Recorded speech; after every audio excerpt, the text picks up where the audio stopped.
Good evening. I'm Tom Putnam, Director of the John F. Kennedy Presidential Library and Museum, and on behalf of Tom McNaught, Executive Director of the Kennedy Library Foundation, and all of my library and foundation colleagues, I thank you for coming out on this stormy night and making your way through the wind tunnel that is our front door. Let me begin by acknowledging the generous underwriters of the Kennedy Library Forum's lead sponsor, Bank of America, Raytheon, Boston Capital, the Lowell Institute, the Boston Foundation, and our media partners, the Boston Globe and WBUR. I was reading a New Yorker article recently by Patrick Radin Keefe, who noted that when he was growing up, people in Braintree used to joke that they were OFD, originally from Dorchester.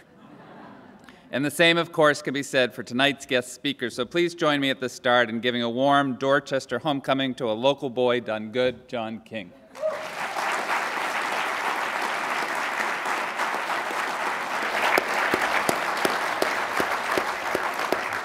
It occurs to me that Mr. King's work is in the tradition of another one of Dorchester's illustrious native sons, Theodore H. White, who won the 1962 Pulitzer Prize for his book, The Making of the President, 1960, chronicling the election of the man we honor in this library.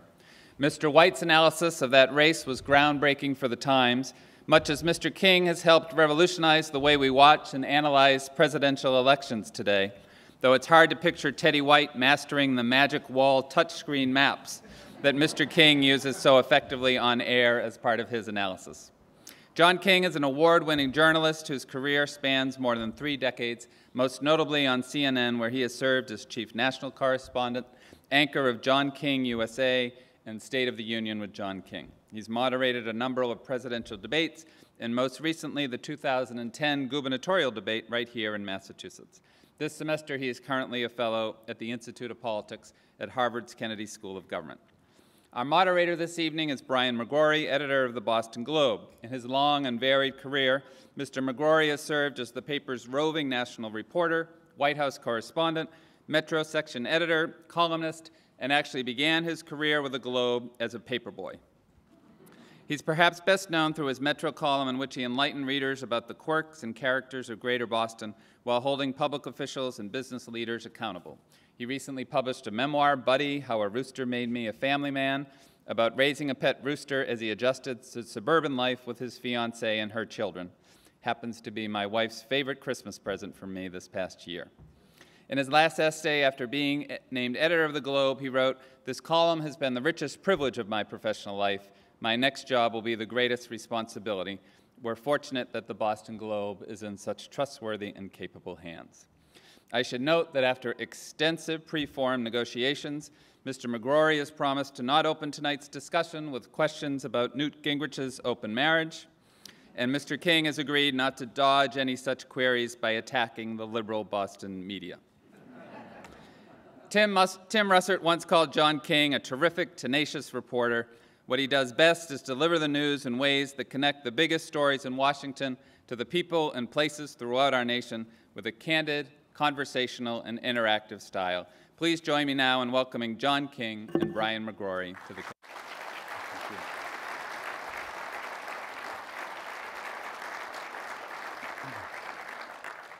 Thank you very much, Tom. I'm glad I wasn't around when you told your wife it was time to take her favorite Christmas gift back to the library.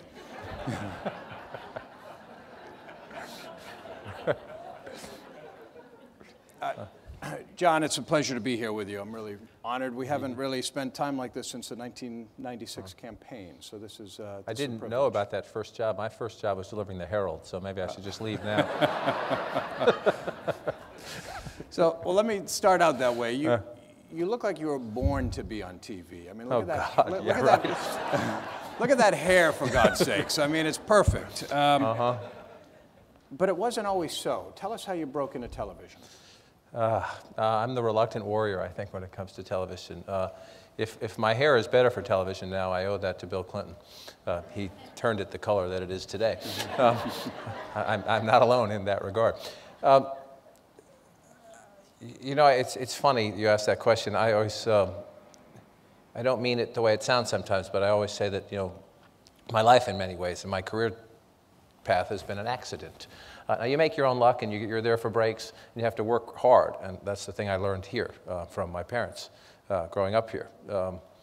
work hard, but I had no interest in being in television. I had worked for the Associated Press for 12 years. I started in Rhode Island. I came to Boston.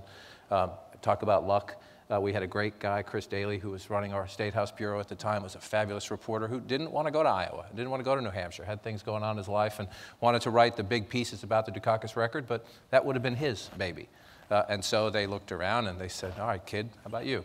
I was 23 years old. That was pretty cool. Then later in that campaign, I was about to get big-footed because the smart people in Washington thought, we'll let the kid cover Dukakis because he's not going to win. Beware smart people in Washington. And I broke the Benson story that Dukakis was picking Benson as his running mate. And so then I got to go to Washington after that. I got to cover the campaign. I got to go to Washington. And a couple times in that period, especially after the '92 campaign, I was the chief political correspondent in '92 and had a little interest from TV networks. And I was a wire guy, and I didn't like wearing ties. I prefer to wear jeans. I always said no, and then after the '96 campaign, CNN came at me pretty aggressively and said, you've spent 6 or 8 years covering this guy, Bill Clinton.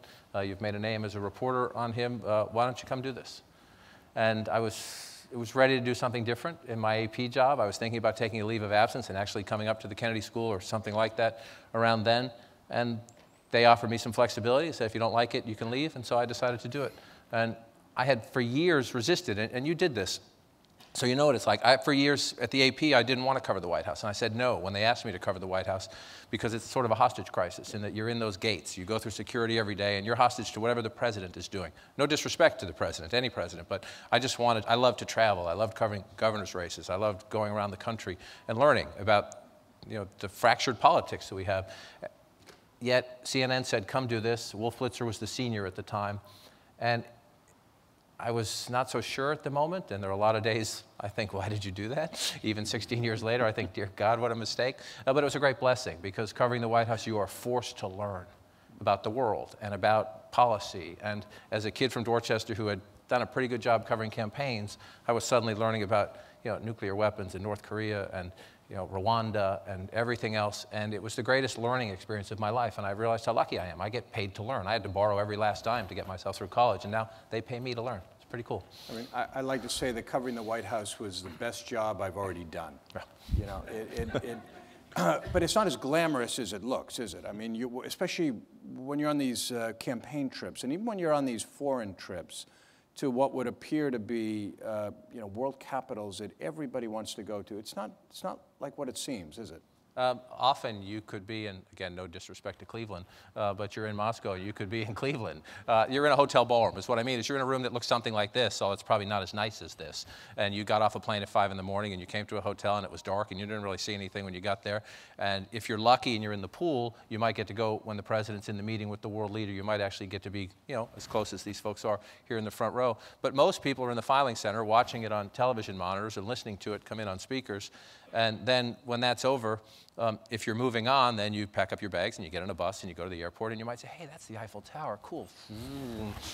It's literally, what's the movie, the Chevy Chase movie, Parliament, Big Ben, Parliament. And a lot of it is like that. I mean, then you just get off and you're exhausted, and remember, no matter where you are in the world, you have to work U.S. time zones, because at CNN, you're on the air 24 hours a day because we have an international network as well. But if you're a newspaper reporter and you're writing for your deadline, so no matter how screwed up that does to your body, look, I grew up about a mile that way. My family struggled at times, so when I make light of this, I have to slap myself because I've been to 80 countries now. It was not until I was in college that I left New England. And so it's a gift. It's a gift, but it's not while it's the greatest thing in the world. And the thing I always say is travel with the vice president. Then you get to do things. Travel with the president, nobody cares. I'm sorry, unless he does something crazy. I went to the Mandela inauguration with Al Gore. Nobody cared that Al Gore was at the inauguration of Nelson Mandela. It was sort of about somebody else that day. So we got to wander around and meet Castro and wander through. So that stuff's fun. But the White House itself, it's a great honor. It's a great honor, don't get me wrong.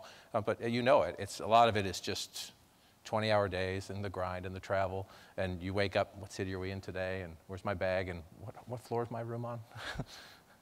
Now, we in the print media, as you know, can be pretty Look down on us on the TV Yeah, media. we can be pretty snide about television personalities, television reporters, and I'm not even going to say that's an oxymoron, but you have... It's the columnist way of saying without saying. It's implied. I mean, I'm not telling anything out of school. You're different. You are a reporter who breaks stories. You are a reporter who does the work. You are a reporter who actually print people follow rather than the other way around. What lessons did you carry into TV with you from all those years with AP? Well, I hope that the basic training that I got at the AP guides me throughout my career, wherever it takes me, where I am now, wherever it takes me, in the sense that I was blessed that I came to it that way. Now, there are some, I get it, because I was one of the print people saying, you know, the pretty boys and the pretty girls, and there's not a lot up there. We used to do the dental floss jokes. Yeah, people do that. They're your friends and your colleagues, by the way. But one thing I did learn after I switched, I love to write, and my biggest fear when I switched to television was I wouldn't get to write longer pieces. You know, the piece that you want to be in the Sunday paper. I wrote for the AP, so I never had any idea if anyone was going to use my stuff. You know, Brian knows he's going to be on the front page now. He decides who gets on the front page. But in the AP, you write your stories, they go off into the ether, and you don't know what's going to happen. But then when you're traveling the country and the world, you pick up a newspaper, and there you are. It's pretty cool. And I used to love that. And that was my biggest fear. And I thought, TV is so easy. Oral communication is writing. What I'm doing right now in its own way is writing. But you're just doing it off the top of your head as opposed to doing this. And I realized how hard it is. It's actually a lot harder to say, you got 45 seconds to talk about this. Sometimes you have 1:30. Sometimes they give you 5 minutes. The different pacing of that is actually a great challenge. But I do hope, and there are others, when I was first starting in journalism, even on the print side, the thing that I was blessed being a 23-year-old kid on the Dukakis plane and bus, was that you had guys like Jack Germond and David Broder. Walter Mears is my hero at the AP, a guy who covered the Kennedy campaign, won that Pulitzer for it in 1960, and always reminded me, because I did get where I got early by breaking some news. He said, you know, kid, you're carving out a little niche for yourself, but remember, you'd rather be second than wrong.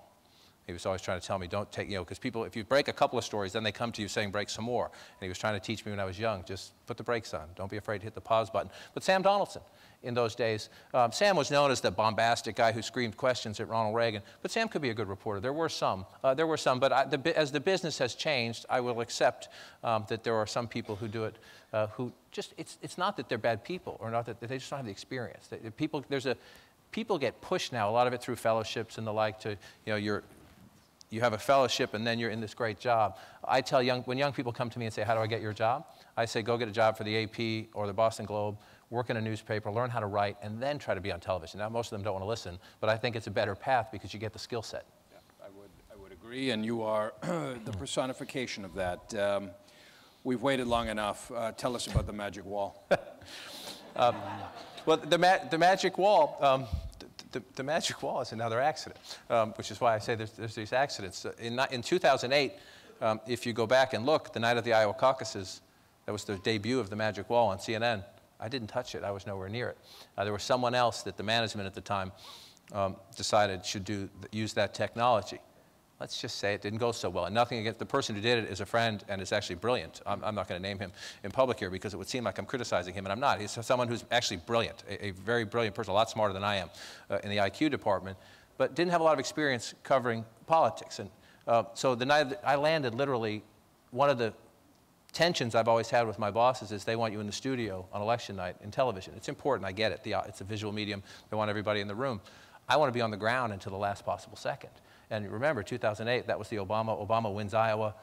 Clinton had to win New Hampshire or else. And Obama had all that momentum coming in. I think it was actually a Globe poll at the end that showed Obama just, you know, storming, and everyone thought Obama was going to win New Hampshire. It was going to be over. So I stayed until the last possible minute. They were furious at me. If my shuttle, if my flight got canceled from Boston to New York, I was toast. Wasn't going to make it for election night. I walk in and they say, oh, by the way, you're going to do that tonight. I'd never touched it. We were on TV in an hour. That's how it works in cable. But it's what I learned, and I was not known then as a technology guy. I'm old school. I liked my pencil, my little Radio Shack, and you know, the old days were the good days in my mind. But I just started playing with it during the breaks, and I realized my finger's the mouse, and you're just going. And the live data feeds into it, and once you sort of conceptualize what it's capable of, then it's just like it's like, okay, I'm in a New York studio. Now we do them in D.C. That was in New York. But there were some other networks that night that said Obama won New Hampshire. And I had to throw my body in front of the train because then there's competitive pressure. Everybody remembers 2000, right? One network calls it. Then there's competitive pressure. And these are very smart people, don't get me wrong, who are in a room. But sometimes it's tough. But so 2 or 3 other people have called the election, and some people had called New Hampshire for Obama, which would have been game over. Would have been game over in 2008. And I was trying to throw myself in front of the train saying, don't do this. And they said, why? And I said, let me show you. And they came on television. And I had never done this, but I just went to Manchester. And I said, because she has people here, and she has people here, the old Hooley operation. I knew the people on the ground. I said, the mayor is for her here. And look, 80% of the vote's in, but this vote's missing. And look at the margin. This is the biggest city. And look down in Nashua. Where the people are, there's still some votes to come, and she's very well organized here. Let's just wait 15 minutes. And it changed. You just saw it go. So as I was playing with it, and I heard them saying, we're going to call it for Obama, I just said no. And it was almost a primal scream. No. But it's just, you get to report. You get to go places and take the data. And I think what was powerful about it, and I did not get this, you're on live television. You have no idea if you're making sense. Sometimes you forget what you said. But in the days after, people would say, that really helped me visualize it, or you came to my community, or you took me places that I hadn't been. And I realized the power of taking people and showing them, and it actually works. But tell me if I'm wrong here. One of the most powerful things about you on the Magic Wall was that you had actually been to these places. Right. You knew what was going on in Manchester. You knew who was running the show in Concord. When you have a national map up and you're showing a congressional district, you've been there. You know who's running the show there. That's all about getting out of the studio, being out in the country. And that's the blessing of having bosses who let you do that. And so for any Globe employees here, I'm sure your editor will give you an unlimited travel budget. You can, we're swimming in money these days. It's great. It's great. No, the gift, and part of this was my AP job. I had good bosses who let me just go out. That's why I said I loved covering governor's races, or the 1994 midterm when the Republicans stormed back into power. You'd travel in those days, and you'd be out covering the Michigan governor's race, but you'd just come back thinking, there's something weird going on out there. Now, did you know they were going to win 52 seats, and Newt Gingrich was going to be speaker, my buddy?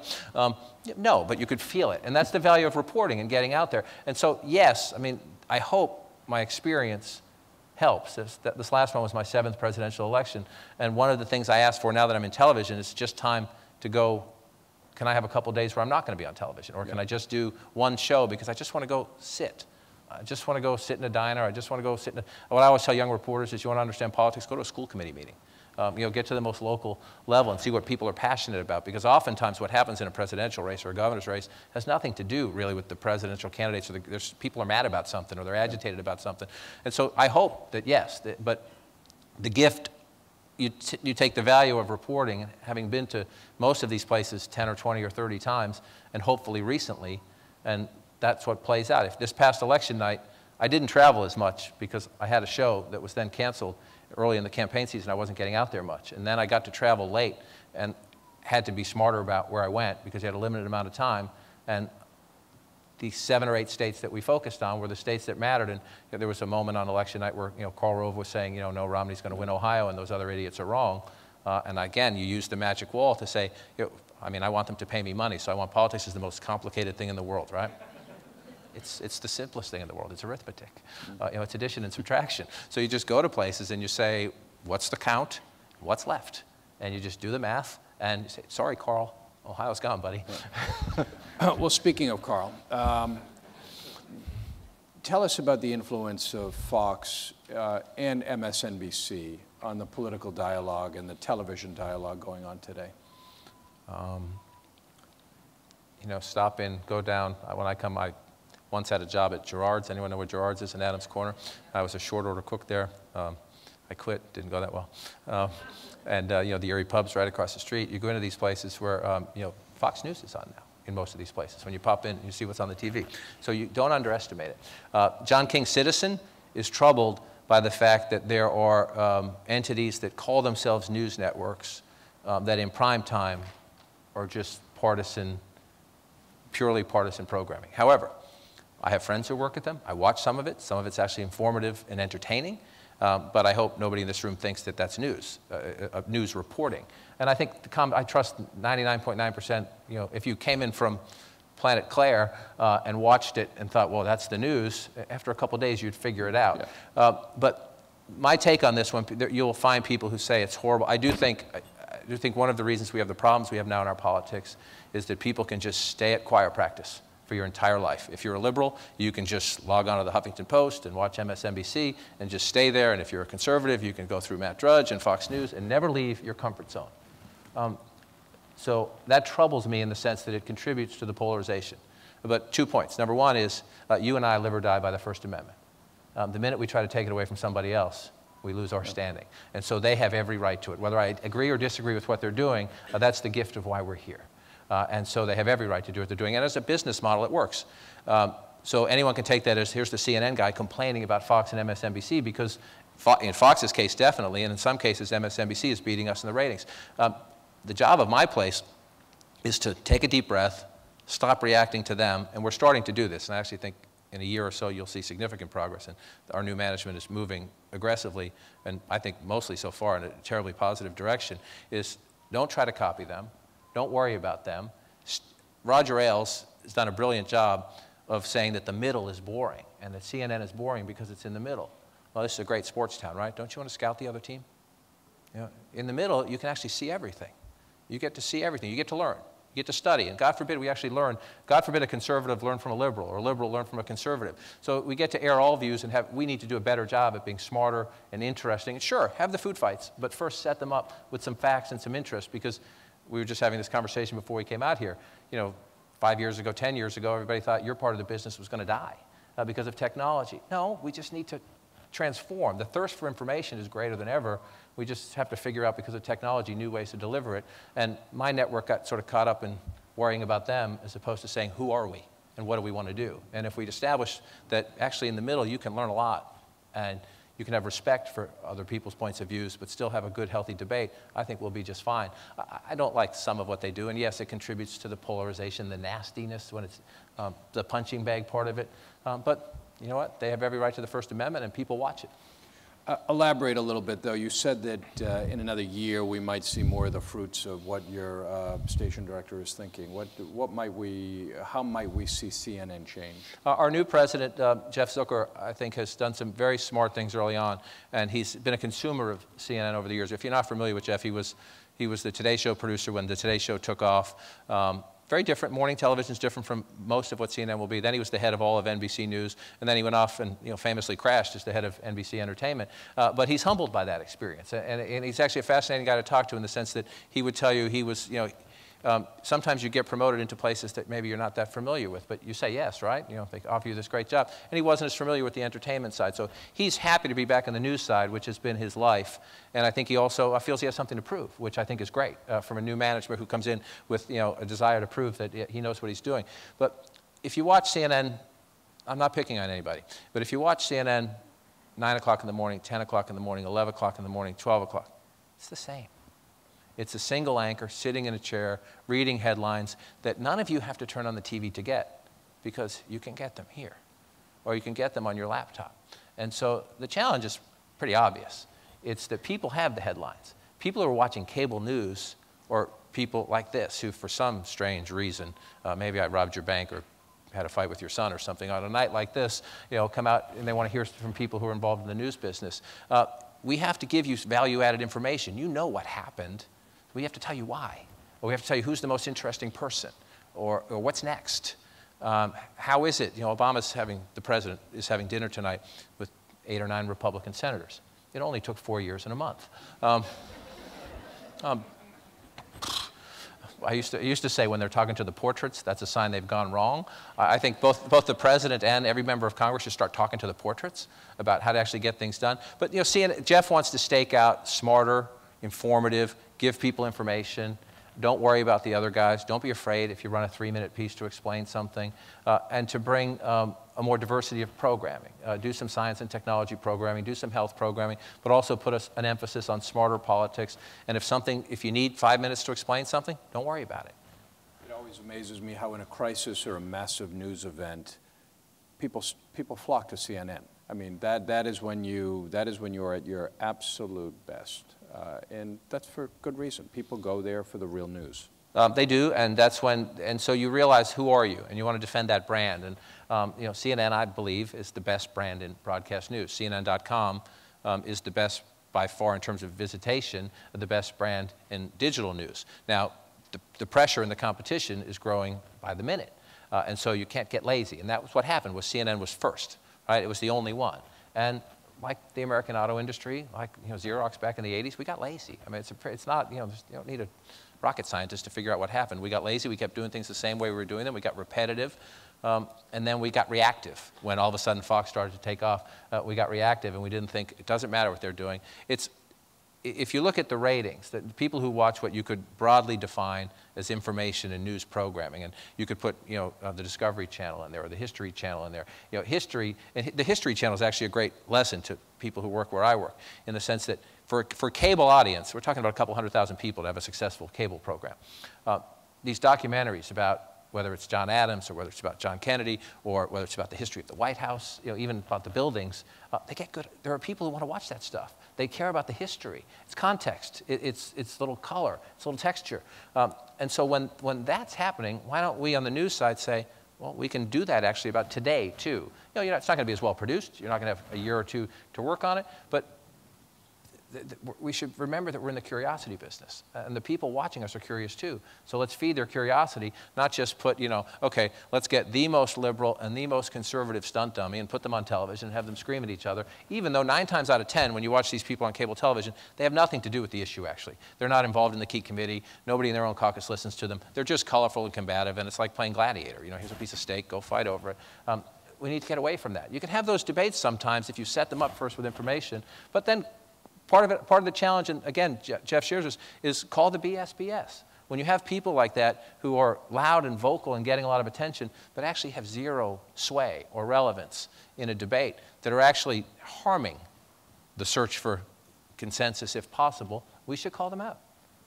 Yeah, well, I mean, speaking of that, last I worked in Washington, Bill Clinton was president. Newt Gingrich was the Speaker of the House. We had triangulation. We had compromise on welfare reform.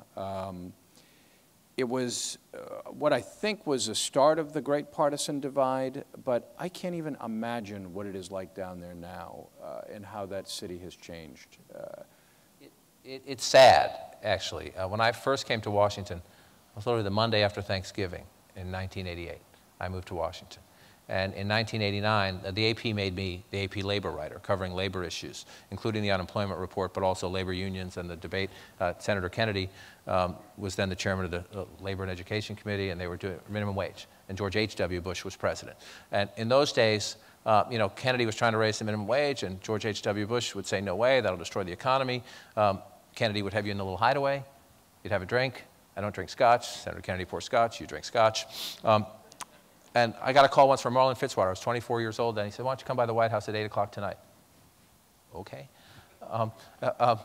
Sure, the White House press secretaries called me, and I had a couple of dealings with him during the Dukakis campaign, what he would call sometimes to give me information, sometimes to yell at me.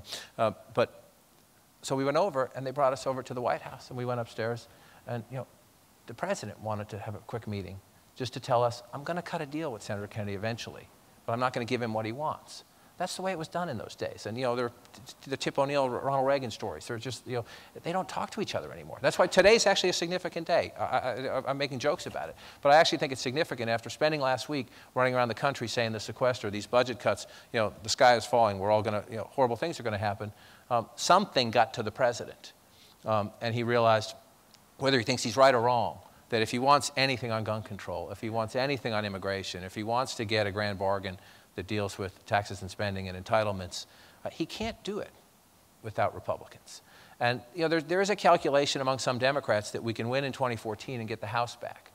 Okay, the political party should worry about that. But we're going to squander 2 years to wait and see if that happens? Does he really want to take that gamble? I mean, if you look at the districts, the way redistricting is done in this country is, 435 seats, and about 20 of them are competitive every cycle, maybe 30 if you're lucky.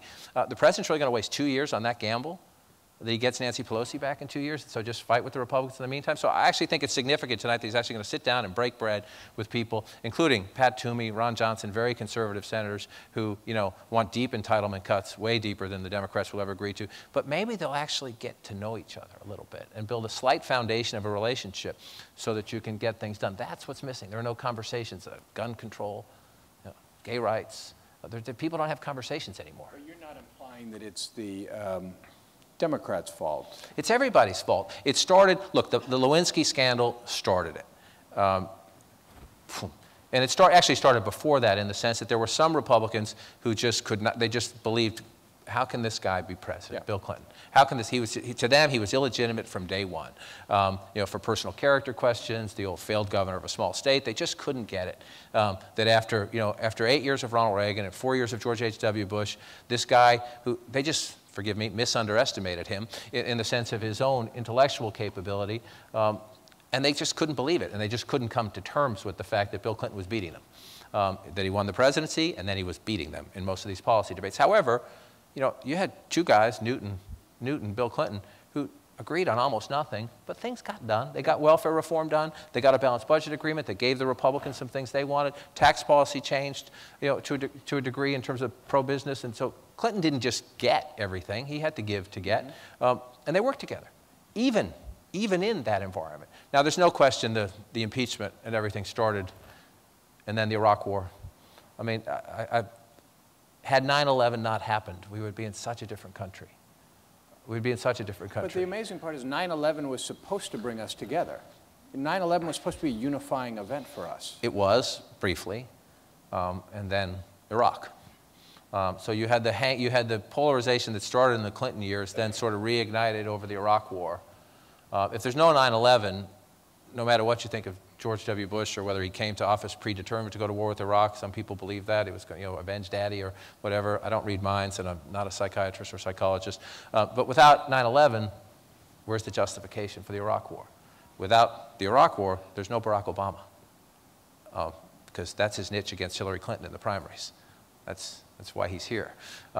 We probably would have had immigration reform. The Republican Party wouldn't be as messed up. The Republican Party has a demographic crisis right now that if it doesn't come to grips with in the next 4 or 5 years, will make it just, as a national party, not competitive for 20, 25 years, barring big events. And then you have, in the same case of Obama, there are some people, and some of this is race. It's a conversation, you know, that's been had in this community for a long time. Some people don't want to have it. Some of it's race. Some of the people who, to this day, think that, you know, he doesn't have a valid birth certificate and he wasn't born in this country. We need to call it what it is. Those are people who just can't come to terms, and they don't want to say they can't handle having a black president, so they find some other boogeyman to hide their racism behind. There are other people who just, you know, again, like, how did he win? How is this possible? They view him as illegitimate, and, you know, some of them think, you know, he was in the state legislature a couple weeks ago in the United States Senate for a couple days, and now he's president of the United States. How'd that happen? Well, he won. He won. You might think, I wish he had more experience or this, that, the other thing. He won, fair and square. He got on the ballot, he competed, and he won. But now then it gets worse again. But part of it is, I think that we all focus on the presidential level. It's great drama. To me, the biggest dysfunction in the country right now is the House, in the sense that you have 435 seats. And literally, you're in a lucky year, there were 30, 35 competitive races. So today, there are 14 House Republicans, who go home to districts carried by Barack Obama. There are, what, 240 of them, 230-something House Republicans. Only 14 of them go home to a district where they have to worry. They don't need to listen to him. Not only do they not think they need to listen to him, they're going home to people who are telling them to say no to him. And there are only 7 Democrats who go home to districts carried by Mitt Romney. And so, because the districts are drawn in a way that takes all the competition away. And so the people's house is to the right and to the left. And so there is no center. And what you have now in both parties, we're seeing it play out in the Republican Party, but those of you who remember post-Mondale, post-Dukakis, this happened in the Democratic Party. You know, we used to say in the 80s, late 80s, early 90s, the Democrats had perfected the circular firing squad. Yeah. That's what the Republicans are doing now. When you're out of power, this is what happens. But what is the debate now? If a Republican cuts a deal with Obama, even if they get Medicare and Social Security cuts, if they give up taxes, what will happen? They'll get primaried in their House district. So a more conservative guy will beat you in the primary. And then he wins because it's a conservative district. Same thing on the Democratic side. It's more in the House, but you have a senator here who just won. Massachusetts' senior senator. Has what, 6 weeks experience? Isn't that amazing? I'm not criticizing her, by the way. It's amazing. Massachusetts used to have Kennedy and Kerry, all this experience, and now you're starting from scratch. Now, watch the next appropriations bill. That'll be fun. But one of the many elements about this I find really frustrating is that the nation is not as engaged in partisan behavior as their leaders, correct? Right. We are not a divided nation right now, correct? The people of this country like moderation. Yeah, they do. There are some very tough issues. There are some very tough issues, but you watch them being handled in different ways. The point I was going to make about Elizabeth Warren is she ran TV ad saying, I will never touch Medicare. Republicans say they will never raise taxes. We should ban the word never. Yeah. You can't have a conversation about things if a big slice of each side starts with never.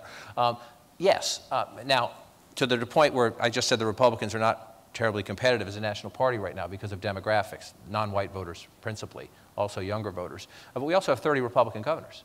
So the Republican Party's not dead. There are 30 Republican governors out there who, to various degrees, are reformers. The governors are always. In Clinton's day, you had Clinton in Arkansas, you had Jim Hunt, you had Dukakis here before that, you had the Englers and the Tommy Thompsons. Yep. You had people might not like it, but you had Pete Wilson, who was one of the immigration and the anti-tax movement. Jerry Brown, he's a young, up-and-coming, vibrant governor of California. George Bush in Texas. George Bush in Texas and Jeb Bush in Florida.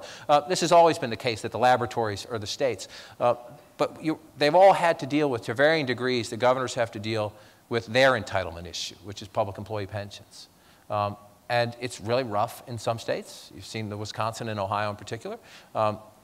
Sometimes it's an only Nixon can go to China thing. The Democrats seem to have a better job doing it because they're more friendly with the union, so by DNA. So you have an Andrew Cuomo or a Jerry Brown who have done it with less fireworks, if you will. But they've had no choice. In Washington, you can govern by Band-Aid and gimmick, and you can have, look, the sequester is a total gimmick. It was the president's idea. He thought of it first, but the Republicans signed on to it, so they are all to blame. But it was a simple measure to get through a past crisis. The Republicans wouldn't vote for it unless it was scored by the CBO as saying the deficit was going down. So they come up with this gimmick. If you govern by Band-Aid and gimmick, you just have constant crises. And at the state level, you're right. People, is Scott Walker more conservative than his predecessor, Jim Doyle, Wisconsin governor? Sure he is. But in that kind of a setting where you have to balance your budget every year, you tend to find the middle. Now, the middle, one of the lessons you learn when you travel, the middle in Massachusetts is different than the middle in Texas, is different than the middle in Nebraska, is different than the middle in Wyoming. And that gets lost sometimes when people watch national politics and can't figure out why Washington is such a daycare center. Some of it is legitimate differences. Guns is the great issue. Mayor Menino, you may be here saying, you're with the president on banning assault weapons and doing all this. Travel the country. Culturally, people, it's what they believe. You might not agree with them, but you have to respect them. It's been their culture for generations. Energy issues are not so partisan, it's what's under the ground. West Virginia, they like coal. Colorado, they like wind. So part of it, traveling, you learn that some of the polarization is actually a reflection of, this is a big, complicated puzzle, but some of it's petty BS. And a lot of it in Washington right now seem to be man-made crises, one after another, that are almost self-fulfilling at this point. You worked in Washington the last time Washington passed a budget according to the rules. It was 16 years ago. Was it really that long ago? It was 16 years ago. It's crazy. It's crazy. It's crazy. And so that was when the House passes a budget, the Senate passes a budget, they go to conference committee. That's the way, remember Schoolhouse Rock, civics books, all those things they teach us? We used to say, the whole George Washington cherry tree thing was a little wrong in the history books. Rip them up, because it just doesn't work that way anymore. And it's pathetic. I mean, it's pathetic. But the problem is, the one thing the two parties agree on is making it really hard for a third party to sprout up and call them on this. And so they have this existence. But that's crazy. So everything's done by continuing resolution, which is money. But if you have a continuing resolution or a sequester or a gimmick to get through the fiscal cliff to buy us 6 weeks to the next deadline, to buy us 2 months to the next deadline, now they're going to pass a continuing resolution that will get us whole, thank you, Lord, all the way to September. That's at least time to breathe. You can't think. You can't breathe. You can't have that dinner and say, okay, what can we actually work on? What can we do? Let's think outside the box about something else when you're constantly in these crises. Because both parties, by nature, if you're in this fight, you have to gin it up. So the DNC and the RNC are ginning it up. The blogosphere is going crazy. The president's calling them evil. The Republicans are calling him. You just can't have a conversation when every 6 weeks you have a deadline. Now, if they pass this continuing resolution instead of a budget, I've become a creature. I've been there for 26 years now, so I'm part of the problem. But does that buy them time, to think about a grand bargain? One would hope so. However, September 2013 means 2014 is right around the corner. So they needed to do this. They needed to actually do this before the last election, or right after the election, because now it's really hard. I mean, the math is pretty compelling. Clinton wanted to do this, and the Lewinsky scandal got in the way at a time of a great economy. That would have been the time to deal with entitlements. At a time of a great economy, you could have done it in a way that was less painful. Bush wanted to do it, whether you agree or disagree. President Bush showed some courage. He traveled the country pushing his Social Security plan. A lot of people opposed the plan, but you have to give him credit for actually standing up and traveling the country and taking some Democrats with him. Clinton, back in his days, used to travel with Rick Santorum, talking about welfare reform. This is not, it's not a novel idea to reach out to the other guy, have an event like this, bring in different voices, let people ask questions. But that's just gone now, because it's constant. I can do this here because I see some gray hair. I said this to my Kennedy School students last week, and they all looked at me like, where are you from? That politics is now rock'em sock'em robots. It's that old game where you're just trying to knock his block off, and then you push it back on, and you knock it off again. And nothing happens. It's not about anything. You don't get anything in the end. It's just fun. It's a stupid sport. It's stupid. It's cool. I did it all. I used to beat my big brother all the time. But it's not about anything. And that's what we play. It's a stupid game. I hate to sound so cynical, but it's a stupid game. Right now it is, yeah. Have you interviewed every president since Clinton? Yes. What's that like? It's humbling. It's humbling. As a kid who grew up in a triple-decker in Dorchester, my dad was a guard at the Charles Street Jail, and now it's the Liberty Hotel. I had to stay there one night just to walk in there, because when my dad would forget things, occasionally, he'd put you in the car and say, I got to go back to the jail. So you'd hop in the back of the station wagon and you'd flop around. But it was great, because that meant you got to go to Riley's Roast Beef. Remember, Riley's Roast Beef was right around the corner. And so Dad, keep forgetting things, But you walk in, and I remember that like yesterday. The stone part that's still there. You walked in, it used to be steel door, guys behind the bulletproof glass. Another door slides open, then you go into the third level. That part's, now the bar is called the Clink. That's pretty amazing. But I digressed. But interviewing a president is humbling. You better do your homework. You better do your homework. I have there are different ways, especially in television. I interviewed Clinton when I was still a print guy, and then in TV. And I knew, Clinton and I have this weird thing. My mother, God rest her soul, is the only person who should always call me Johnny. And Clinton calls me Johnny. It's a Southern thing. And so I call him Governor. Even now when I see him, and I was, sorry, Mr. President. He says, oh, no, Johnny, I prefer Governor.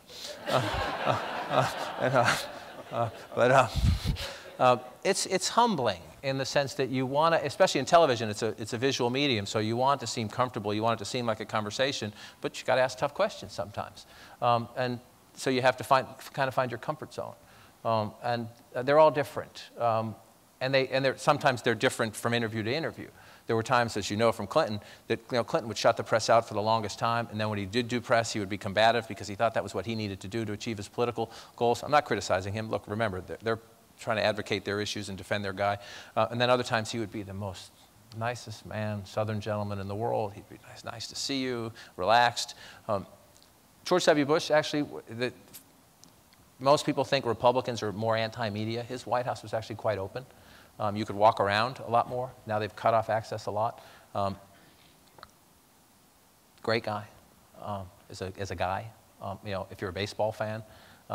I was when the Red Sox won the World Series in 2004, it was during the campaign, and we were in Troy, Michigan, we were staying at a Marriott in Troy, Michigan. Bush had a big event, I believe, in Pontiac.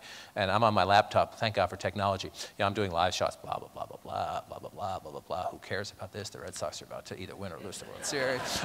I really don't care. My country or my team, it's an easy call. I was listening to MLB audio on my laptop. Between live shots, I'd turn it up, and then I'd be literally at the last second. Now we go to John King and turn it off and talk on television.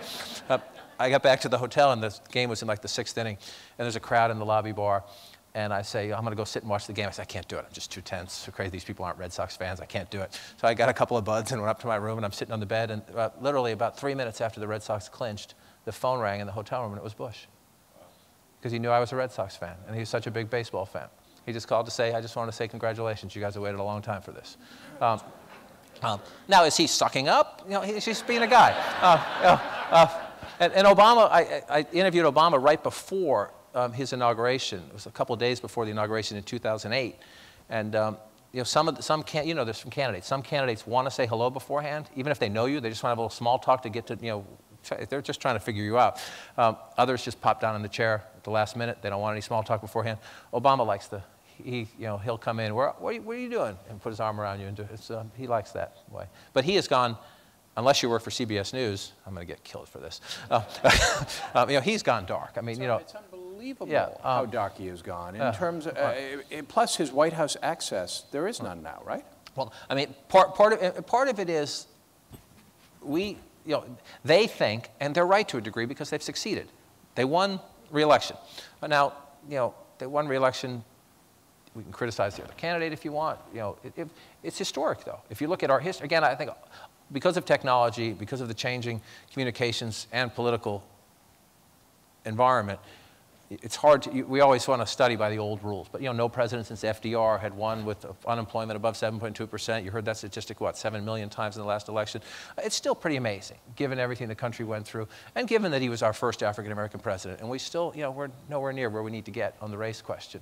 The Romney campaign just made a suicidal bet on, winning every white American. And not caring about any non-white American. That's an exaggeration, but that's essentially the campaign they ran, and they paid the price for it. But the Obama people think through Twitter, through their own private network, essentially, on YouTube, through text messages, through emails to people, that they don't need us. Now, this runs in cycles. There are always times when suddenly they do need us, and they come back to the traditional format. But I think it's remarkable, and part of it is the nature of how they want to communicate.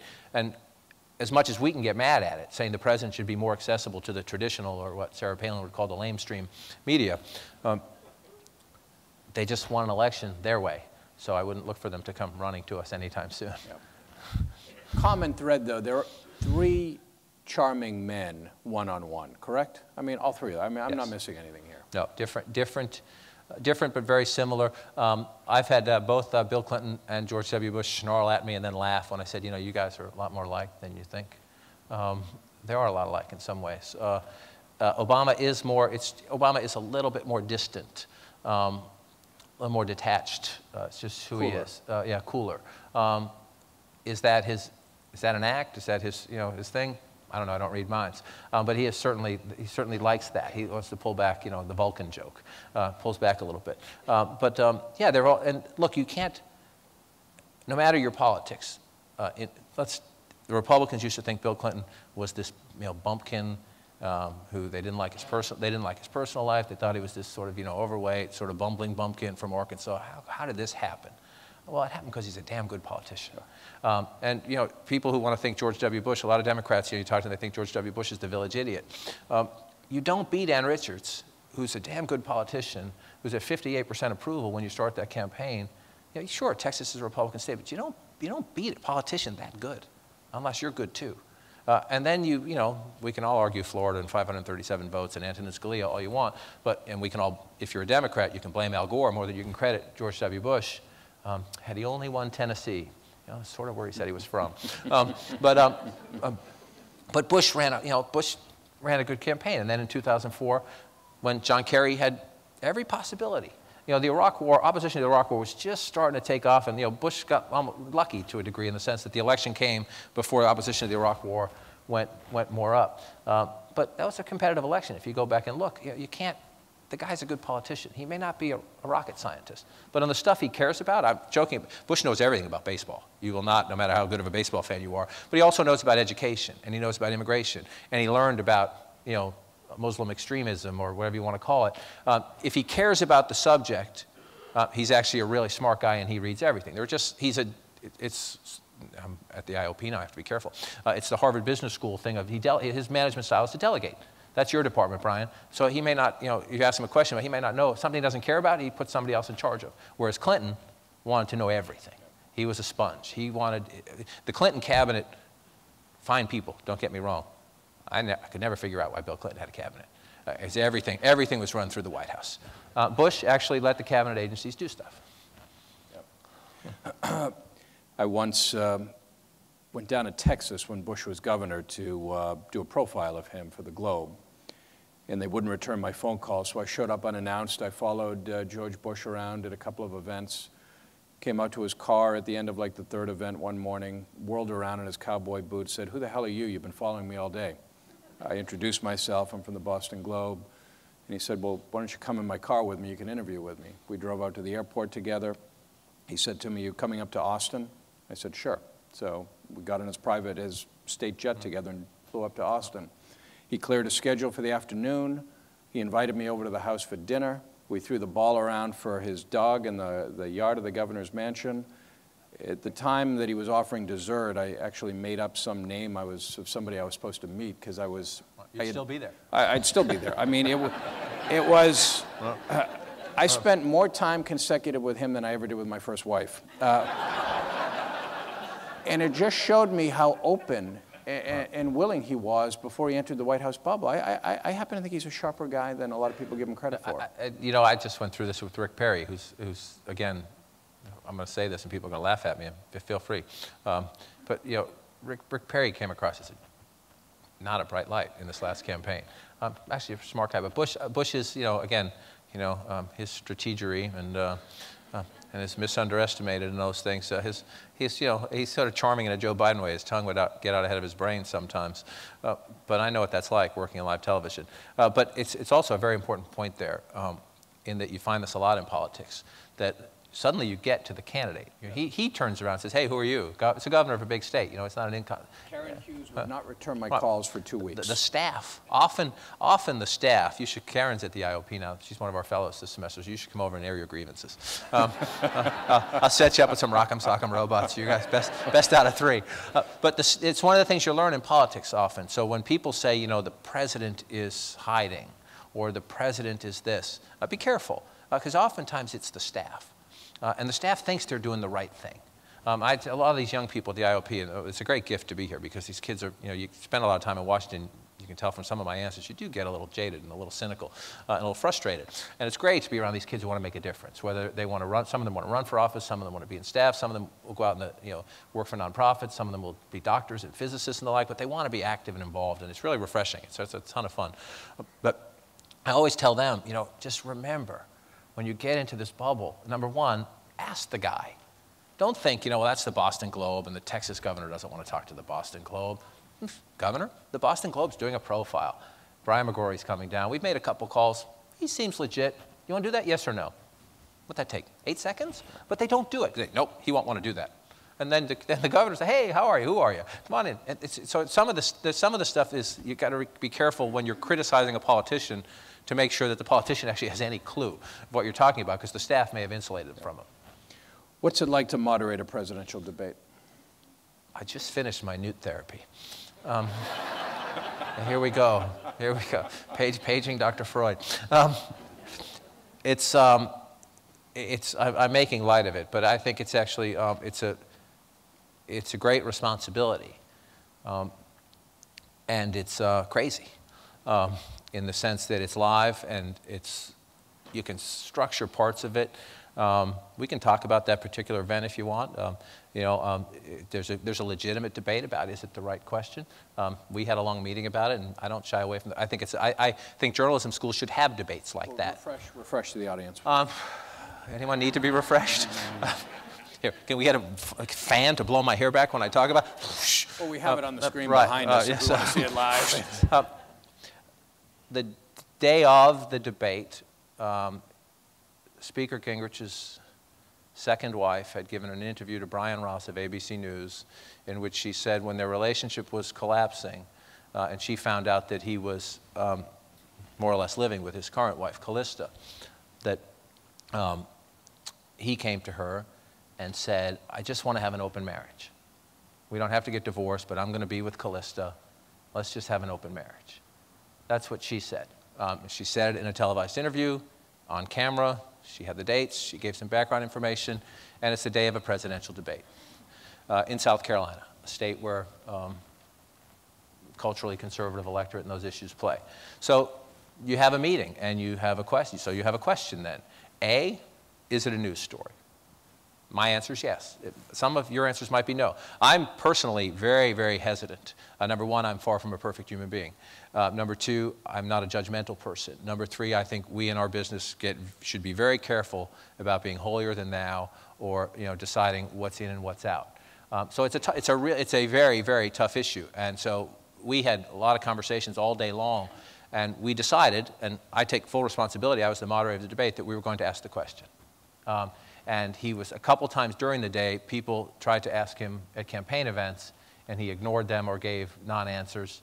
And so if he had answered it during the day, we might have had a different calculation. One of the reasons was that this had been an issue that had come up in some of the campaigns. Another of the reasons is that everybody in South Carolina was talking about it, and they had a primary in a couple of days. So we decided, and we can have disagreement in this room about whether it's right or wrong, to ask the question in a presidential debate. We decided, since they were having these debates, since everybody had been asked just about anything, that we were going to ask it. And then we had a debate about when do you ask it. And there were some people in the room, my colleagues, my friends, who were saying, well, let's start with other stuff and somewhere late in the debate have a little character part, something about, and do it there. And my personal judgment was that seemed cowardly. That seemed too cute. The idea was like, again, this is a legitimate conversation that you have about these kind of things, and you have in tough, sensitive stories like this, you have in the newsroom. And so, one of the calculations was maybe if we don't ask one of the other candidates, we'll bring it up, because he was surging. He had had his Juan Williams moment about a week before in another debate. He had attacked Juan Williams of Fox News, and Newt was starting to come up. And so the Romney people were worried because they thought they were going to win South Carolina, and that would have been game over for them. And we thought, well, maybe someone else will raise it for us. And my take was that's cowardly. If we think it's a legitimate question, then we have to have the courage to ask it. And if we're going to ask it, in my view, it's my AP background, if there's a big news story of the day, that's what you start with. And again, I'm sure there are people in this room who either think never should have been in a presidential debate, or even if they think, yeah, okay, I could see it in the debate, shouldn't have been first. I entirely respect your opinion. That's part of the process, and to have it through. But we had a process, and we went through it. And if you were watching that debate, I said I got all these gray hairs from Bill Clinton. That was a lie. He came at me pretty good. The interesting part was in the room beforehand, I said, okay, so we've decided we're going to ask this. Here's what's going to happen. And I gave a little Newt impression, and I was about 3 words off. Because I know him. I know him over the years. I said, he's going to make this about me. He's going to turn, and he's going to attack me for asking the question. He's going to attack the media. And one of the interesting dynamics is that you have a live audience. Most debates, historically, have not had audiences. And this is where AP Wire guy John King, I lose this vote, and I will always lose this vote. In the TV meeting, I always say you should not have a live audience. It should be a debate. But it's better television, even when the audience is, screaming at the moderator. And it was great television. It was great television. When that happened, you want the power of social media, we had a pretty good audience anyway. People started tweeting, Newt's trying to rip John King's skin off. And the audience grew exponentially like that as things were happening. And then went back down. But I thought it was a legitimate question. I don't begrudge him for what people say, you must be so bullshit at Newt for attacking you like that. Not at all. I was doing my job as I see it. And again, some people will disagree with my call. And that's fine. I respect that. And he was doing his job as he sees it. And I knew he was going to do it. And there are those who say, I helped him win South Carolina. I can't read voters' minds either. Again, you can't think about that. If, as a journalist, you think, I can't ask this question because it might influence an election, you're just getting caught in this web in a box that you'll never get out of. If it's a legitimate question, you have to ask it, period. And if you're wrong about that, and if you think I'm wrong about that, that's fine. But in my view, we have to ask the question. But I do think the value of all those debates. It'll be really interesting to see what both parties decide next time. The Republicans are saying we're only going to have events sanctioned by the RNC. Well, we're not going to cover them then. It's like, okay, only Vladimir Putin gets to speak. This is America. We have to have some independence here. But I think the value of 20+ debates was no matter who won that one and who won the one before, the one after, cumulatively, over the course of a few months, you had a pretty good impression of not only what they thought on taxes and spending, what they thought on immigration, but who they were. Did they have a sense of humor? Were they a president? Were they jerks? You got a good sense. You got a good sense. And Newt, the first break, Newt walks up to me during the first break, puts his hand on my shoulder. He goes, "This is a great debate." and I remember looking at him, and I was like, "Huh? You just called me, I think, reprehensible, right?" I said, "Didn't you just call me reprehensible?" He said, "Oh, come on, you know how that works." And then after the debate, Callista, didn't John do a great job? Energized.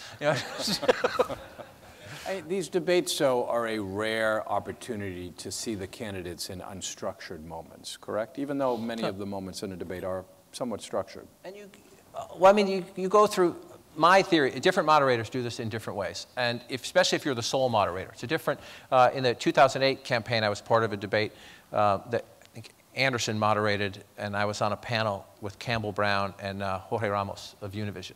And I actually like the panel setting. Because when you get caught up and I'm asking you a question, and you're answering me, I'm trying to stay focused on that question. And I'm in that moment where, as he's right there, he might actually catch you saying something. He can fact check you, or something pops into his mind, or a better follow-up pops in. I actually like, and the egos of television say, "I want to moderate this debate and nobody else can be there, it's mine." No, it should be about the quality of the conversation. It shouldn't be about the candidates or it's about the candidates, and it should be principally about the voters. How do you get them a better conversation? The TV part of it, the ego part of it can be funny sometimes. But I think it's better. You don't want 10 people, but if you have 2 or 3 people, just so you get help. It can improve the quality. If you have good quality people, they're going to catch something that you missed, or they're going to maybe jump in with a good follow-up question. You learn a lot about the candidates. I was struck. I asked Romney the question when the other candidates were talking about his taxes. So you try to think of, how can I ask this question? This has been asked and answered 1,000 times, right? So I asked him the question about his dad. When your dad ran for president in 1968, he released 12 years.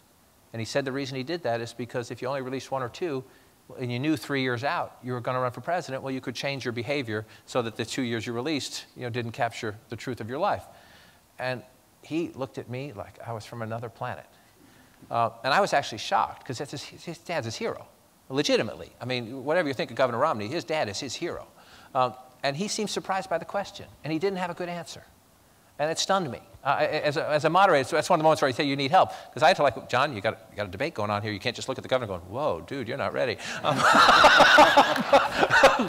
But it's like those moments I don't like to watch myself on television, but there are some of those moments where I go back and look after, because it seemed like, did I just stand there for 10 minutes going?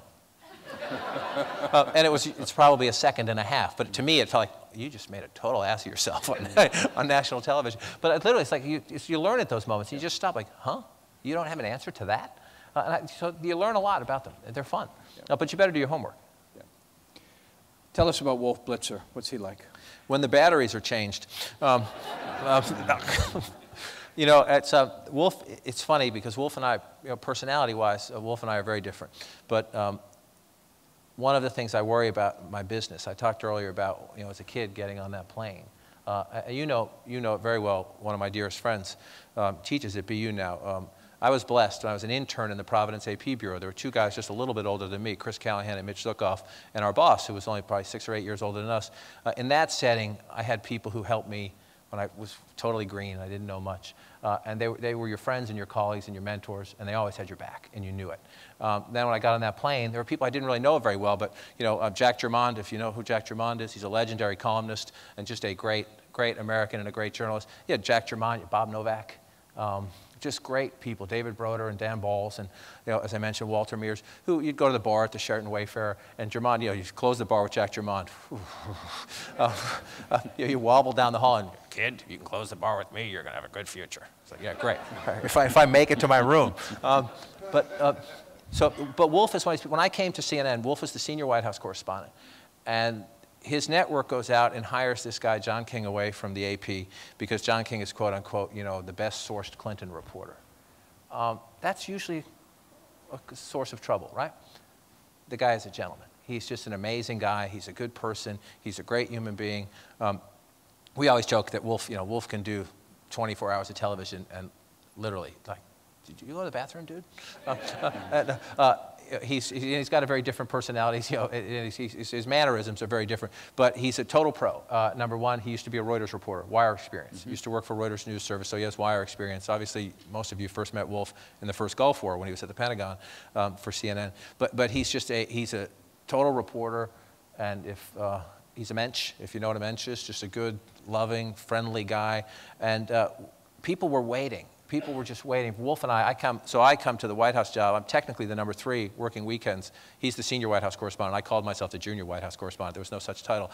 But so then what happens? If you remember, Clinton started bombing Iraq, Saddam Hussein. There was the no-fly zone incursions, and they were bombing then. Right around the same time the Lewinsky thing happened, there were other things going on in the world. We literally destroyed the White House lawn. They moved. The TV cameras used to be on the other side of the driveway. But we were on TV so much, and the weather that year was so horrible that we literally destroyed the White House lawn. It turned into a mud pit. And that's when they moved us onto the other side. And we worked brilliantly together. And I always knew that in those days, if there was only one piece at the end of the day, Wolf was going to do it. So whatever I had, whatever information I had was going to feed to him. But we worked very well together, especially at a very sensitive time when there were some people who said Clinton was going to resign. People go in to meet Clinton in the Oval Office, and some people come out saying, I'm convinced he's going to resign. So that's when you have to look your colleague in the eye and say, what are we going to say on television?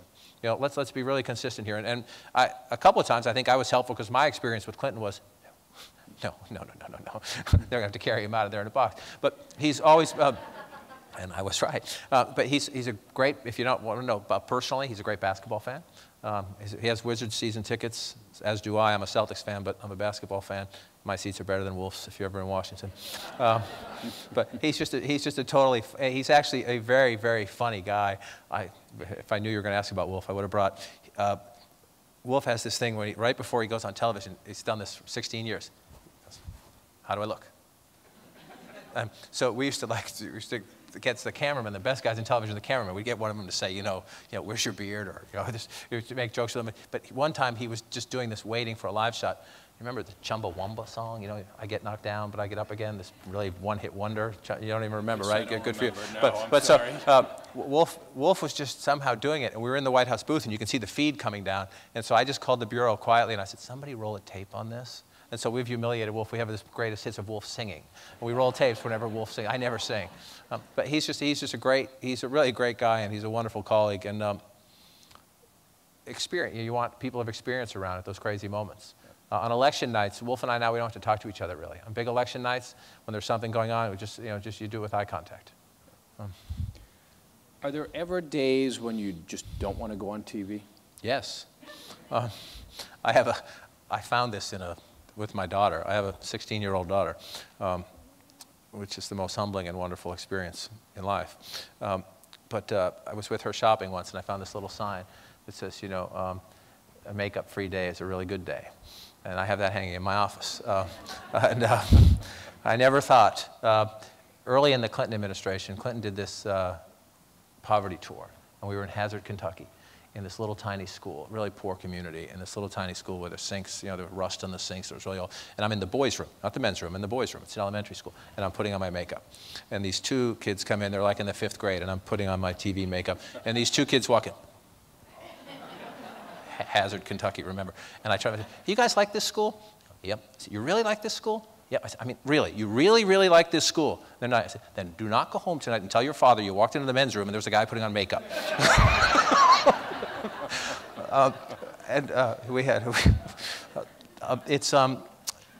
It's weird to put on makeup and to do that, and it's still weird 16 years later.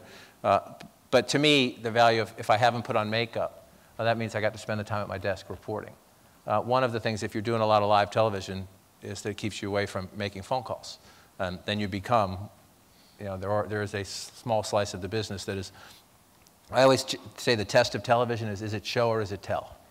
I want to be in the tell business. I don't want to be in the show business. And so if you want to have something to tell, you have to do the reporting.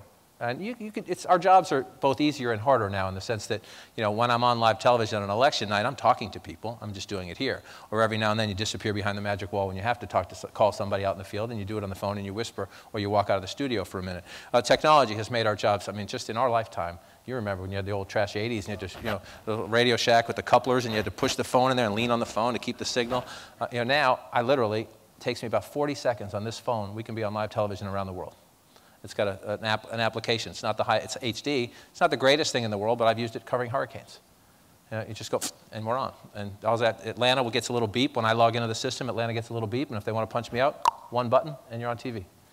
You'd have those couplers on a payphone, and if anyone moved within a mile of you, the connection would be broken, and you'd have an editor yelling at you. We're going to go to audience questions, but first... Only polite audience questions. We're in Dorchester. First, a comment. This has got to be a real kick. You're up here at Harvard a couple of days a week. You're sitting at the Kennedy Library doing this event. You grew up, as you pointed out, a mile from here in a three-decker in Dorchester. You worked at Gerard's for a brief period because you weren't quite good enough. What's this? Come on, this is pretty great. It's humbling, and I'm the luckiest SOB who's ever lived, and I say that like I mean it, and I'm sure everybody in this room probably feels that way about themselves. But my dad got laid off a few times. There were times growing up when there were 7 of us, and the other 6 Kings are still here in Massachusetts. They're spread out all over the place. There was a time in our life when we were on food stamps where things were really hard, and so to have the opportunity to cover the White House. I also worked at Jake Wirth's, by the way, Jacob Wirth's restaurant downtown. I say that because when I worked in the White House, every day I walked down the driveway of the White House, as crusty and cynical as you're going to be, or as tired as you are during some of those days when you're working 20-hour days, it's pretty cool to walk down the driveway, and there's that building right there. You drive by the monuments in D.C., and I tell everybody, especially my kids, I said, when I start grumping about this, kick me in the head, because it's a privilege and it's a great honor. I never, it's to think that, I was at the Mandela inauguration, that I've sort of snuck around the halls of the Kremlin, been in, the president's house in China and South Korea and Japan, and it's crazy. But it's a gift, and it's a testament, number one, to hard work. I work hard, but I got that from parents who told me that's how you get by. My mom used to work at what was then the First National Bank, right here, right up the street here on Marcy Boulevard. And she had a pretty good job for a woman in those days. She was an assistant to the president. Then she quit to raise 7 kids. And my dad had a heart attack at the jail and had to retire. And she went back to work after that. And she hadn't been working in like 25 years. And she just knocked at the door of the bank, and they found her old file, and they gave her a job that day. Because they found the file and it said something right. And that was a lesson. That was always a lesson. My dad had a good test, and I have failed it many times, but it's still my test. And he said, the first person and the last person you talk to every day is the guy in the mirror. If you can't hold that gaze, then fix it. I thought that's a pretty good test. And so it's the greatest gift in the world. To me, it's proof that we live in a time where in economic anxiety and everything else, and this sounds pretty corny, but there are a lot of people who legitimately question the idea of the American dream. As a parent, I worry about our schools, and I was lucky. In my family, we were pretty much told there were baseball bats in the house that we went to Catholic school for 6 years because the Boston public schools weren't so great at those times. I still believe they'll find out my dad, was working with Whitey or something, or Rob Banks, because I don't know how he paid for that on a Charles Street jail salary. But we went to Catholic school, but we were told pass the Latin test, pass the Latin test and get out of the way. So your younger siblings could come in behind you. Luck of the Irish. At the time, was I a model student at Boston Latin School? But you look back now, and both the nuns at St. Mark's and the education I got at Latin school, it's the bricks for everything. Everything that came after that is just based on that. And I think that's also, I had no idea of it at the time, but that's where I got, I love to write. I learned that at Latin school mostly, and just curiosity, which is what we do. Is there a memoir in this? I've been asked that a couple of times about a book, and I I don't know that I have anything unique to say. Maybe someday when I, Can I borrow your house? Do you have a house in the vineyard? Can I borrow it? No, I don't. I don't know. That's a thing. It's like when people write a book, it's like you're supposed to say something that's groundbreaking, right? I wrote a book about a chicken. You don't need to be groundbreaking. All right, and I will consider that advice. All right.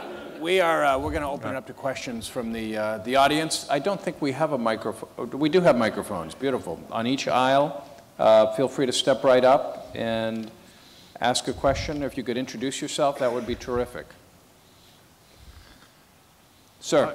I'd like to ask a question. I saw Governor Chaffee here about a month ago, and we talk about moderates, and we're in the biggest Democratic state in the country, but for years we elected moderate Republican governors, and our first black senator, Brooke. What's happened to the moderates? Chaffee said the reason I can't be a moderate is I've got no room in my own party, and I can't raise any money as an independent. Do you think the day the independent or the moderate is dead? No, I don't, because it's, as Brian noted earlier, I think, if you take the center-left of the Democratic Party and the center-right of the Republican Party, there's a middle there. Now, the middle moves from time to time, depending on economic conditions, depending on what's motivating the country. There's a rally around your president if there's a crisis or something like that. I think a lot of Republicans stuck with George W. Bush, even though they started to get really squishy about the Iraq War. They stuck with him because he was their guy. But, Olympia Snowe just lost in Maine. I started as an intern for the Associated Press in Providence, Rhode Island, when Governor Chafee's dad, John Chafee, was the senator for the state of Rhode Island. And the Chafee name is in Rhode Island. It's like the Kennedy name in Massachusetts to a degree. So he can win on the state level because of his name. Can a guy with his own views come along and run as an independent in the state of Rhode Island and win? Sometimes yes, but probably not. Maine, some states have a better history of this. Maine now has Angus King, who was an independent governor, who's now an independent senator. You'd probably call him a Democrat. I mean, he's going to caucus with the Democrats, and he tends to lean that way. But they have more of a history of independence. Look, the Republican Party needs to figure out whether it really is a big tent or not. And part of this is back to that House dichotomy I talked about, in that there's, in the primary, in an environment where in House races, and then with the rise of the Tea Party, which is a relatively new, and it's a different thing in different states. I mean, Scott Brown was called the Tea Party guy here in Massachusetts. Take him to Kentucky, he'd be called a liberal. The party's going through an interesting transition, and if it decides that a Lincoln Chafee, a Susan Collins, Olympia Snowe, Jock McKiernan, who's the former governor of Maine, a Scott Brown, for that matter, a Mitt Romney, or Bill Weld, are not welcome, well, where do those people go? My personal view is that, look, the dysfunction and the dissatisfaction and the disgust with politics, I used to always say it can't get any worse, and it keeps getting worse, so I've stopped saying it can't get any worse. The opening for a third party, some new political movement, is huge. The problem is it's the only thing the two parties agree on, is making it really hard for there to be a third party. It is my personal view that Ross Perot set this back about 25 years when he ran again in 1996. If you think about 1992, the guy got 20% of the vote. He got nearly 20 million votes. He got the Reform Party through his own money. It's hard. You have to get all those petitions signed. Ballot access is different. It's different in every state, but it's a pain and a huge hurdle in every state. He did that out of his own pocket. Hired the petition companies, hired the people to knock on doors, whatever it took in any different in different states, but he hired all that. So the Reform Party had ballot access. And then he gets 20% of the vote, so they have it the next time around. If he had not run in '96 and had become chairman emeritus, and they found somebody to run, would that person have won? No. But I think they would have started the foundation of something.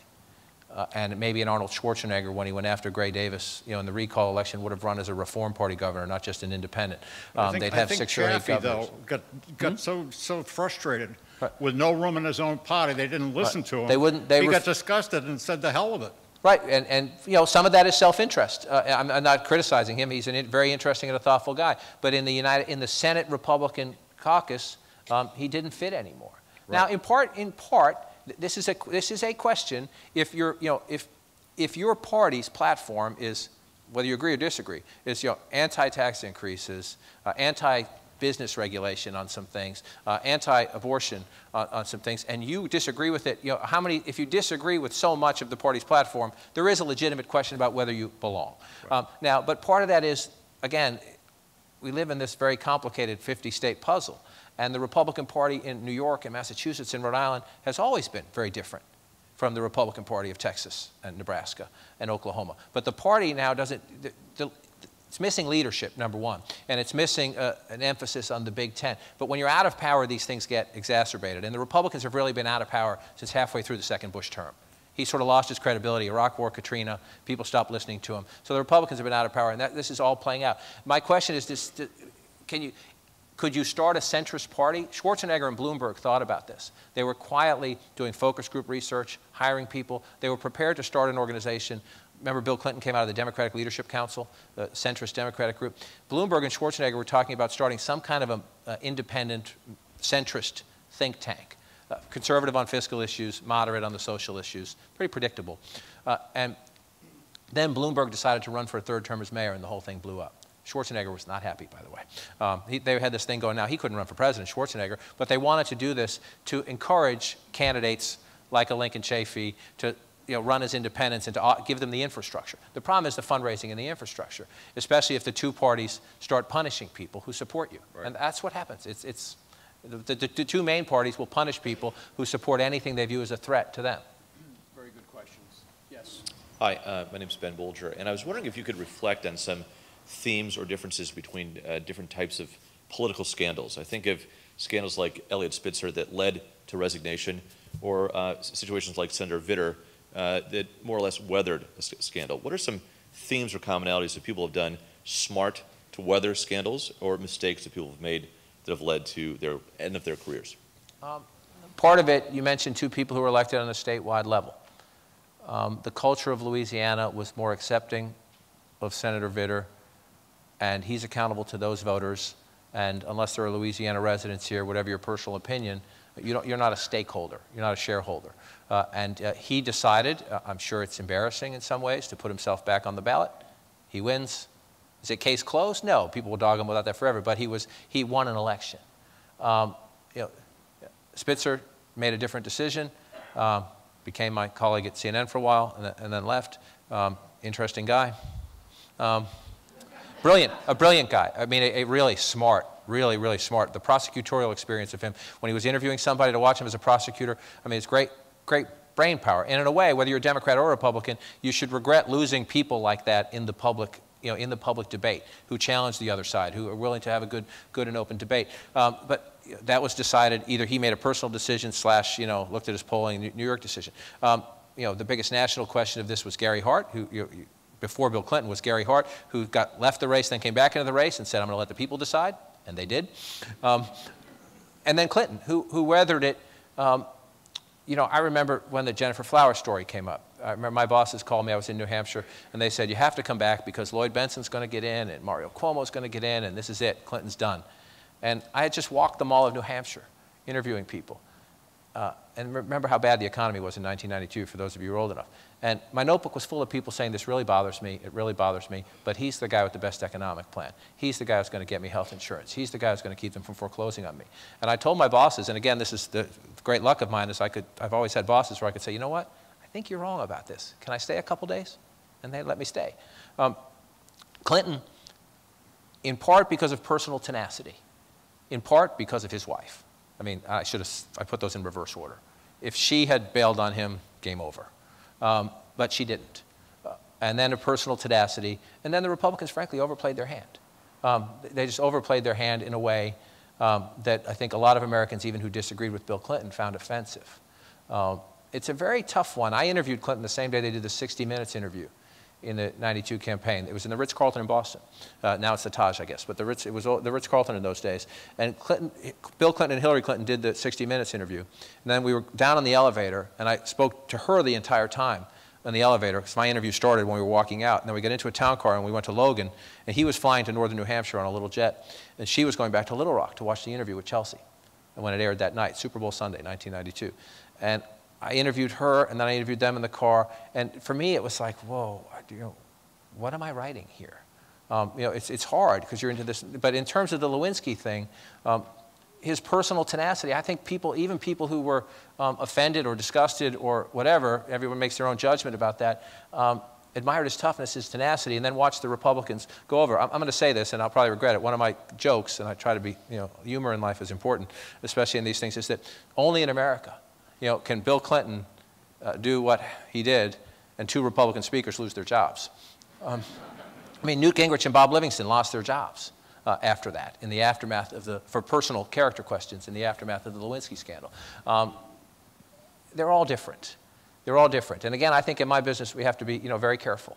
And you used to get, and it was a legitimate question at the time. Democrats would say, why are you covering this Clinton story? It's between him and Hillary. And in many ways it is. I get that. And we have to be careful in my business when we get into personal stuff. And my answer was that because of the special prosecutor law, Ken Starr was essentially, he was tantamount to the Attorney General of the United States. And so the Attorney General of the United States, somebody with those powers, has convened a grand jury. And they are calling in Secret Service agents, people who work for Bill Clinton, and there are staffers in the White House who are paying tens of thousands of dollars in legal fees, being asked questions about the conduct of the President of the United States in the White House. In my view, a different calculation of in Arkansas, maybe at somebody's apartment. This was conduct alleged to have happened inside the White House. But it was horrible. It made me sick to my stomach. I'm being honest. I'm not, trying to get a gold star or anything. It made me sick to my stomach to be doing that kind of stuff. And so you hope every day that you just, cover it as a news story and follow the facts. And it's just, bleh. I was glad when it was over, I'll tell you that. But I think if part of it is, again, we call this rockets. I try to make this very complicated. In close elections or in things like this, the best politician usually wins or survives. Isn't there also the matter of how hypocritical you appear in the scandal? I mean, Clinton never appeared all that hypocritical when he was being accused of having affairs with other women, whereas Gingrich and Speaker, who was the other guy? I can't believe I'm asking this. Bob Livingston. Yeah. All right. I was going to say it depends on your definition of hypocritical. No, there were times when, look, there are times, history has proven, there were times when Clinton was flat out lying. Again, we could have a great debate in this room about whether anybody thinks that's relevant, or whether it belonged in the public sphere. If you're a student of this, or you have deep experience at this, which I, for better or worse, do, just his grand jury testimony under oath proves some other things he had said in the past to be not true. But I do think that, look, it's part of it, I think what you're trying to get at is part of it is it a surprise and is it new? I thought brilliantly in '92, when 60 Minutes was trying to ask him, well, you've cheated on your wife, right? And both of them sat there, and I'm not going to get this exactly right, but they said, that we have had conversations about things that I regret, and my wife knows what I'm talking about. In other words, this is between me and you, and it's really none of your business. To a degree, I'm telling you I'm sorry, and I'm telling you I did something wrong, and beyond that, it's none of your business. Very smart how they found the line. I think that people did want to know, or at least some people wanted to know, and I think a lot of people respected that. It's not your business, and it's always a tough call in our business. And I say our business as if I'm defining what our business is. Think about what it was then. It was the Star magazine that first put Jennifer Flowers' story out in the public domain. It had been rumored for a long time. Think about the business now. I mean, Twitter, blogs, and everything else. I always think, could the founding fathers have done what they did in the age of Twitter? At Thomas Jefferson, that jerk, and his wig is crooked. I mean, could they have ever done what they did in the age of social media and Twitter? How would Monica Lewinsky have played out in the age of Twitter and Facebook and YouTube and blogosphere? I don't know. It's a little scary to think about, actually. It is, actually, yeah. I might have found a beach. Sir. Hi, I'm Jim Doyle. I grew up directly across the street from John King on King Street. And first of all, country. In God's country. First of all, I want to thank you for making my mother very happy and proud to see one of her Cub Scouts interviewing one of the presidents. We used to. We used to hang in your grandfather's. Remember, we used to hang in your grandfather's cabs. Cabs, I know. Well, I was proud of you when you ended up on the Daily Show, though. Right. I finally made it. You finally made it. like, I mean, growing up, how we grew up, when was it that you just kind of pinched yourself and you said, oh my God, how did I get here? I mean, first time, and I mean, you've answered most of the question by the humbling, but I'm just curious. I don't know how to answer that question in the sense that I'm still that kid. I mean, I came from a great family. As you know, I was sort of the odd one in that I had an older brother and an older sister, and there weren't that many kids my age. So Stevie, your younger brother, is a little younger than me, but do I hang around with him or do I hang around with the older kids? When I wanted to play, you hung around with the younger kids. When you wanted a beer, you hung around with the older kids. That's how it works. And I was not a model child, far from it. We were okay. But you get lucky. Okay. You get lucky. Well, you have people in the neighborhood who are also not model children, but sort of, we had a good neighborhood. We sort of knew where the lines were. Remember, that was the forced busing era. And it was pretty ugly in parts of the city. And I remember my dad early on, putting me up against the wall and just saying, when stuff started to go down, he said, you get involved in any of that BS and don't walk into this house. You think it's tough out in the streets? You said if you get involved in any of that, you're going to answer to me.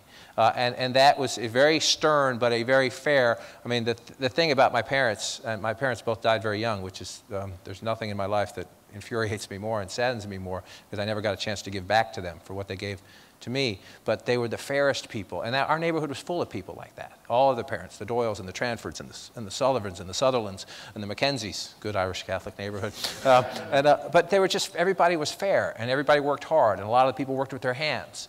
And so you leave that, and so you get these great gifts. I hope when people ask me where I'm from, I say Boston.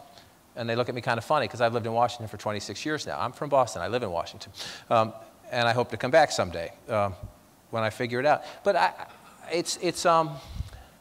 I'm lucky. I don't really have a great answer. I'm lucky and I'm blessed. And when you're living on the top floor of a 3-decker, or as you remember, we bought the house next door. We lived at 16 King Street, in the top of a 3-decker. And then we bought this old Victorian that a widow had lived in for like 10 years. And if you sneezed, it was going to fall down.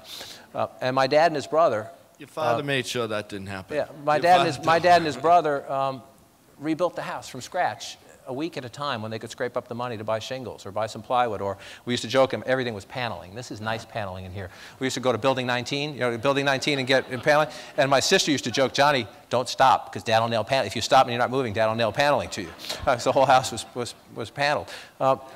That's who I am, and everything that's come after that to me is gravy. And when I do it, I talk to my parents every day. They've been gone more than 20 years. But I talk to them every day. And they don't usually talk back, but sometimes they do, actually.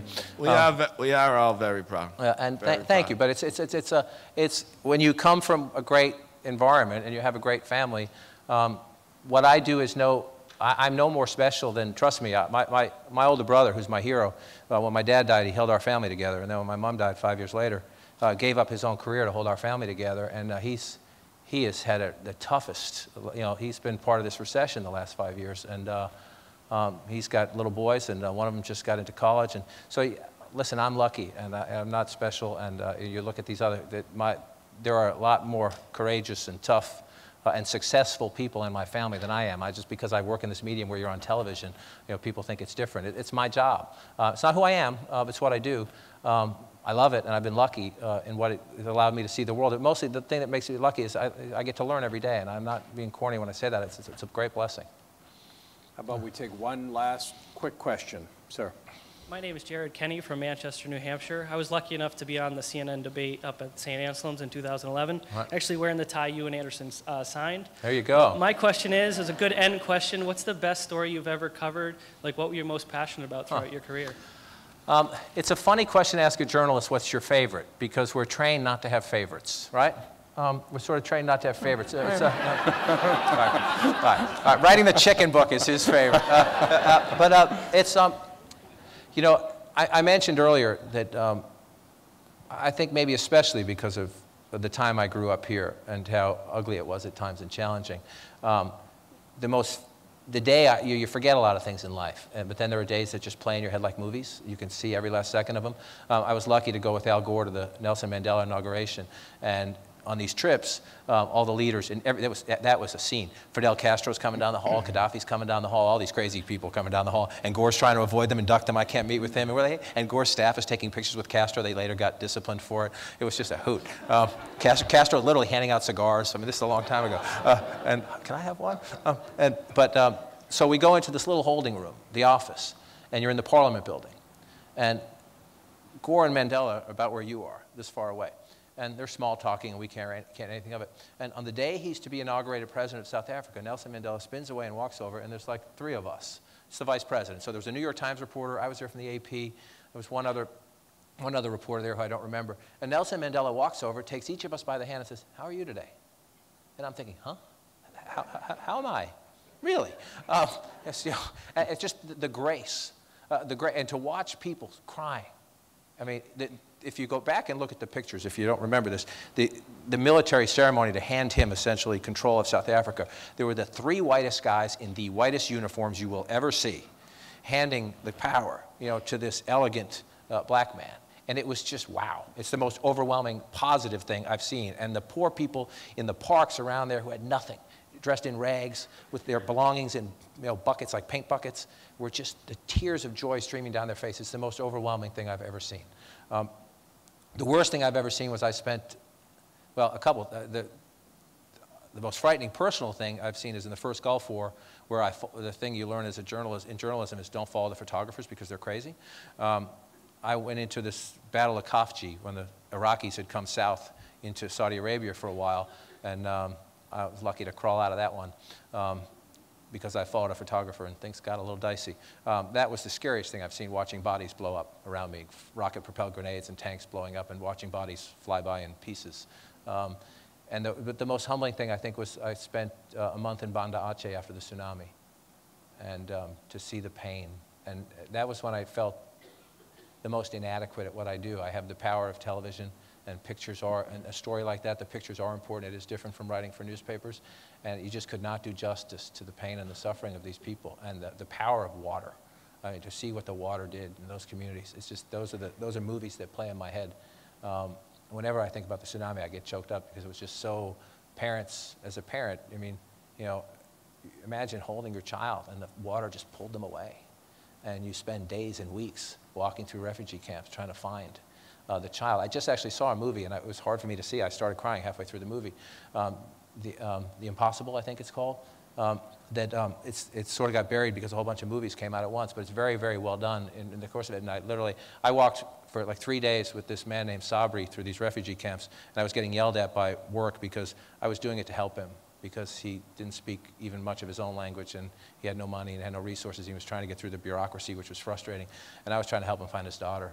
And I spent 3 days with him, and it's just, the strength of people after things like that, Katrina, Rita, is just inspiring. Thank you, sir. John, I want to thank you for your massive contributions to the public dialogue over the years.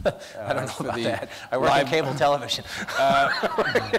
For the lively conversation tonight, and for your friendship over our respective careers. I think it's opening day at Fenway now, right? It's the perfect weather. Let's go. Thank you all very much. Thank you. Thank you. Please, thank you.